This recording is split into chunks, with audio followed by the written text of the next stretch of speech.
Ebenezer Fábíyì tí gbogbo èèyàn ń pè ní Ebenezer Obey ó ń labí ní ọjọ́ kẹta oṣù kẹrin ọdún 1942 ní abúlé kan tó ń pè ní Idogo, Western Nigeria. Ibẹ̀ láti bí Ebenezer Fábíyì táwọn èèyàn mọ̀ sí Ebenezer Obey.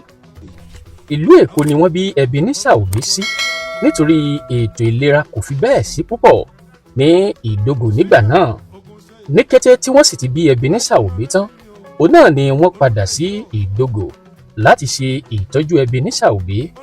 Ibẹ̀ l'Ebenezer Obey dàgbà sí tó ti lọ sí iléèwé alákọ̀ọ́bẹ̀rẹ̀.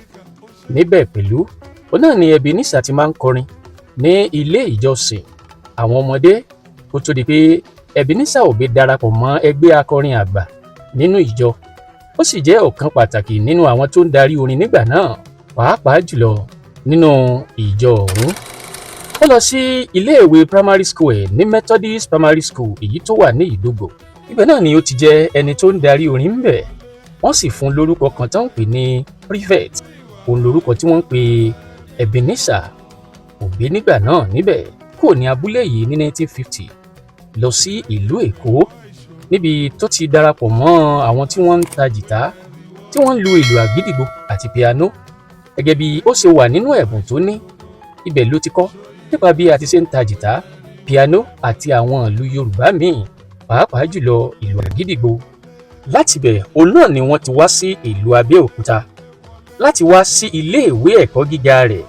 Ìyẹn ní 1963 òun náà ló wá sí ìlú Abẹ́òkúta. Lásìkò yìí ó ti di òǹkọrin tó ti ń kó ẹgbẹ́ jọ nígbà náà gẹ́gẹ́ bí òǹkọrin. Ebenezer Obey ló fẹ́ràn láti máa kọrin tó sì jẹ́ ẹni tó máa ń kọ orin sílẹ̀ tá a mọ̀ sí composer. Ní 1960 ni Ebenezer Obey dá ẹgbẹ́ kan sílẹ̀ tá a pè ní International Brother. Òun náà ni ẹgbẹ́ tó dá sílẹ̀ pẹ̀lú àwọn ọmọ ẹ̀yìn tó ṣàjọ nígbà náà tó jẹ́ pé ògidì orin Yorùbá pọ́nbélé òun náà ni wọ́n máa ń kọ.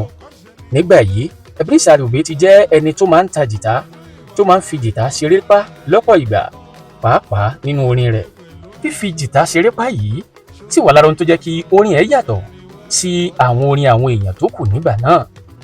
Nígbà tó di 1971, Ebenezer ṣe orin kan tó pè ní Ẹ wo ojú mi rí, màá ròyìn. Ó ṣe orin náà nígbà náà. Kò pẹ́ sákòókò yìí òun náà ló yí orúkọ ẹgbẹ́ wọn padà láti International Brother sí Inter-Reformer. Kí ló fà á tó fi yí orúkọ padà? Nítorí ó fẹ́ràn ọmọọṣẹ́ rẹ̀ kan èyí tórúkọ rẹ̀ ń jẹ́ Aminu.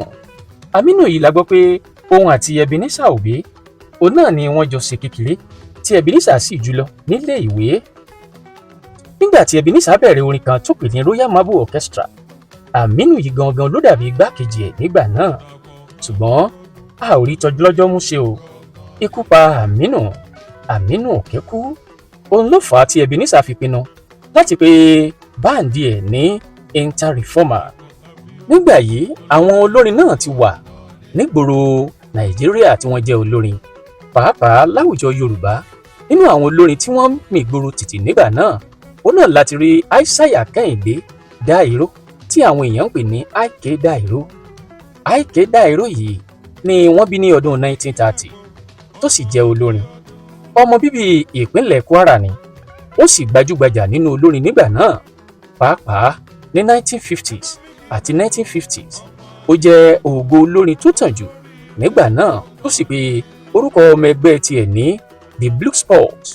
Òun ló pe ọmọ ẹgbẹ́ ẹ̀ nígbà náà. A fẹ́ lè sọ pé òun gan ni ó fẹ́ jẹ́ni tó bẹ̀rẹ̀ orin tí à ń pè ní juju music. Nígbà yìí òun náà ni olórin kan tó ń jẹ́ Ise Orin. Ní 1960 yìí òun náà ni òǹkọrin yìí gbajúgbajà ní orílẹ̀-èdè Nàìjíríà. Ó jẹ́ ara àwọn orin tó mì gboro ní 1960. Highlife náà ni ìsọwọ́kọrin títí ẹ̀ débi pé àwọn èèyàn fẹ́ràn láti máa gbọ́ orin yìí nígbà náà. Ṣùgbọ́n ní àkókò World War òun náà ni òǹkọrin yìí gbéra ló padà lọ sí ìlú rẹ̀ ní apá East lọ́hùn-ún. Òun náà ni ó sì ti ń lọ kọrin rẹ̀. A ò lè ṣàì mẹ́nubà Haruna Ìṣọ̀lá torí pé Haruna Ìṣọ̀lá náà gbajúgbajà ní gbogbo 1960 yìí. Ní 1950, 1960, 70s òun náà ni Haruna Ìṣọ̀lá ló fi kọrin nígbà náà tó fẹ́ dàbí ẹni tó bẹ̀rẹ̀ orin tí à ń pè ní àpàlà lórílẹ̀‐èdè Nàìjíríà. Àwọn nǹkan tó máa ń lò láti fi kọrin títí ẹ̀ nígbà náà òun náà ni agogo, gángan, àgídìgbo àti àwọn ìlù tí a máa ń lò fún àpàlà bíi sákárà, bíi kànàgbó, bíi agogo gẹ́gẹ́ bí a ti mẹ́nubà ṣáájú àti àwọn àgbámọ́lẹ̀ tí a mọ̀ sí ìlù àgbámọ́lẹ̀. Ní 1960 yìí òun náà ni àwọn Lijadu Sister àwọn náà mìgboro ńgbà náà, pàápàá títí wọ 1970 nígbà náà. Àwọn Táyé àti Kẹ́hìndé Lijadu yìí àwọn náà kọrin tó sì jẹ́ sí pé orin wọn gbà náà ó wọ high life, ó wọnú jùjú mọ́ àwọn àpàlà díẹ̀díẹ̀ nígbà náà. Àwọn èèyàn sì ń gbọ́ Ọ̀sádélé Stephen tó náà jẹ́ ọ̀kan pàtàkì lára àwọn tí wọ́n mì ìgboro tìtì nípa orin kíkọ ní 1950 àti 1960. Nínú àwọn tí wọ́n kọrin gbà náà lọ́hùn-ún àti 1950, orin tí Ọ̀sádélé Stephen kọ ńgbà náà tó jẹ́ gbajúgbajà orin nígbà náà ó ní The Doctor of Hypertension ló kọ ńgbà náà.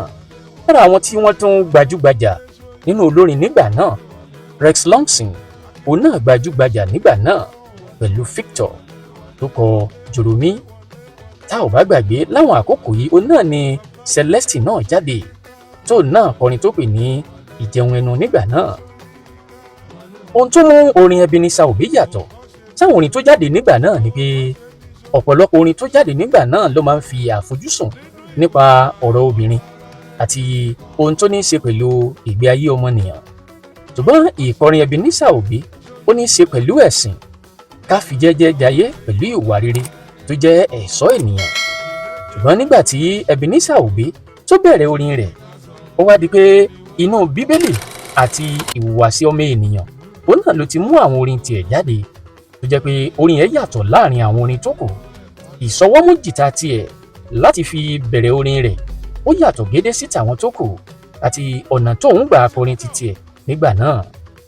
Ebenezer Obey gbìyànjú láti kọrin tó bá gbà mú nígbà náà. Ó kọrin kan tí ó pe orúkọ rẹ̀ ní Miliki Style.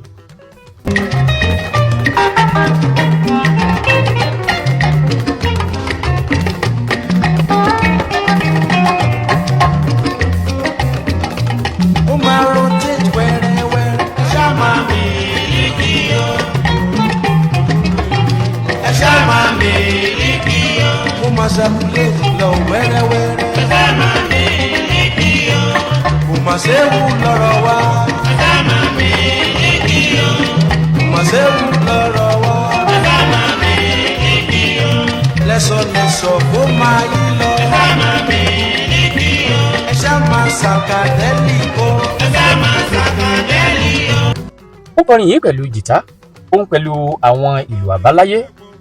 Ó lu àdàmọ̀ ńgbà náà táwọn kan ń pè ní gángan, àwọn ẹ̀yà kan sì máa pè ní àpàlà.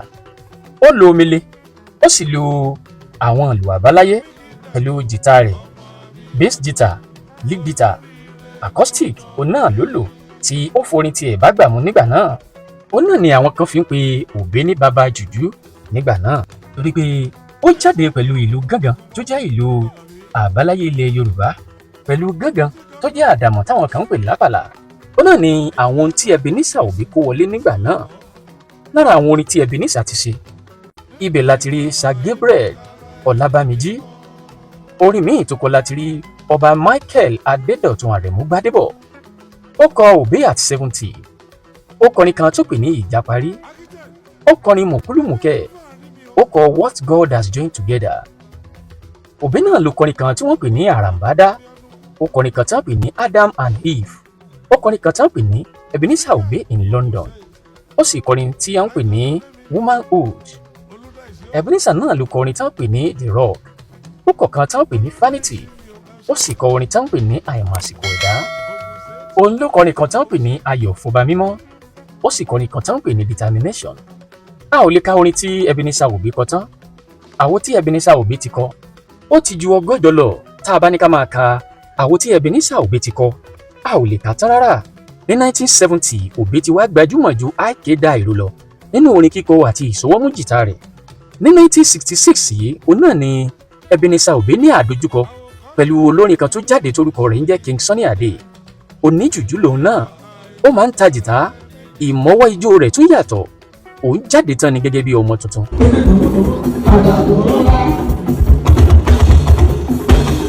ìwòyí àná o lásọ̀rọ̀ rẹ̀ àjàgbóró lá. onínú ní àjàgbóró lá. bẹ́ẹ̀ náà kan fẹ̀kọ̀ sábà wọ́n ní àjàgbóró lá.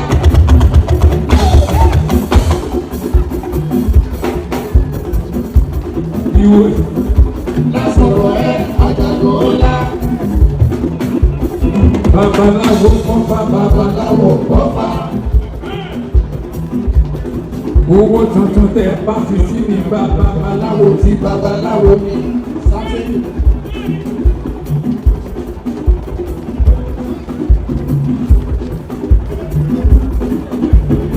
pẹ̀lú lọ́kùn káàkiri. ṣùgbọ́n àwọn méjèèjì fi ìfẹ́ bára wọn sorogún òwò fún ọ̀pọ̀lọpọ̀ ọdún tí ò sì síjà láàrin wọn. èyí sì ran jùjú lọ́wọ́ láti gòkè àgbà ju àwọn orin tó kù lọ nítorí pé wọ́n fìfẹ́ bára wọn lò. nígbà tó di 1980 ọ̀rọ̀ jùjú ti wá gbajúgbajà káàkiri ilẹ̀ adúláwọ̀ tó fi délùú òyìnbó. Obey band of juju is simultaneously complex, elemental and traditional. Ebenezer Obey ti gbìyànjú nínú orin jùjú. àdúrà wa ni pé kí Ọlọ́run kó túbọ̀ lọ́ra ẹ̀mí bàbá wa Ebenezer ká lè gbádùn orin wọn pẹ́. bàbá wa Ebenezer Obey òun náà ni wọ́n ti lé ní ọmọ 100 ọdún lókè èèpẹ̀. àwa gbàdúrà pé kó ló bá wa lọ́ra ẹ̀mí wọn ká lè gbádùn wọn dáadáa. ibi tí ipa jùjú tó dé lénìí látọwọ́ Ebenezer Obey nìyẹn o. lágbára Ọlọ́run lọ́sẹ̀ tó ń bọ̀ á tún mú olórin míì wá tá ó sọ nípa ìgbé ayé wọn. ẹ jẹ́ ká subscribe sí YouTube yìí Ọmọ Aláṣẹ Media. ẹ jẹ́ ká like ẹ jẹ́ ká máa wò ó ká subscribe síbẹ̀ ká share ẹ̀ fáwọn èèyàn kan tún lè kẹ́kọ̀ọ́ ńbẹ̀. a ó máa pàdé lọ́jọ́ míì ọjọ́ ire. ire o, ire kàbìtì. àtìrètí rẹ̀ o ọmọ aláṣẹ dìde. àtìrètí rẹ̀ o ọmọ aláṣẹ dìde. wá bá wa sọ̀rọ̀ ìjìnlẹ̀ ká lè mọ bí ayé ń kọrí sí. wá bá wa sọ̀rọ̀ ìjìnlẹ̀ ká lè mọ ìgbésẹ̀ tó yẹ ká gbé. ọmọ aláṣẹ. àtìrètí rẹ̀ o ọmọ aláṣẹ dìde. àtìrètí rẹ̀ o. àtìrètí rẹ̀ o ọmọ aláṣẹ dìde. ó wá bá wa sọ̀rọ̀ wá bá ìjìnlẹ̀ wa sọ̀rọ̀ ká lè ìjìnlẹ̀ mọ bí ayé kọrí sí. ká lè mọ bí táyé kọrí wá sí. bá wa sọ̀rọ̀ ìjìnlẹ̀ ká lè mọ ìgbésẹ̀ tó yẹ ká gbé.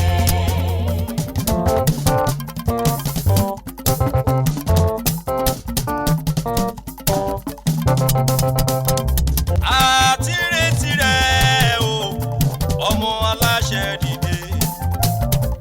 àtìrètí rẹ̀ o ọmọ aláṣẹ dìde. wá bá wa sọ̀rọ̀ ìjìnlẹ̀ ká lè mọ bí ayé ń kọrí sí. wá bá wa sọ̀rọ̀ ìjìnlẹ̀ ká lè mọ ìgbésẹ̀ tó yẹ ká gbé. ọmọ aláṣẹ. àtìrètí rẹ̀ o ọmọ aláṣẹ dìde. àtìrètí rẹ̀ o.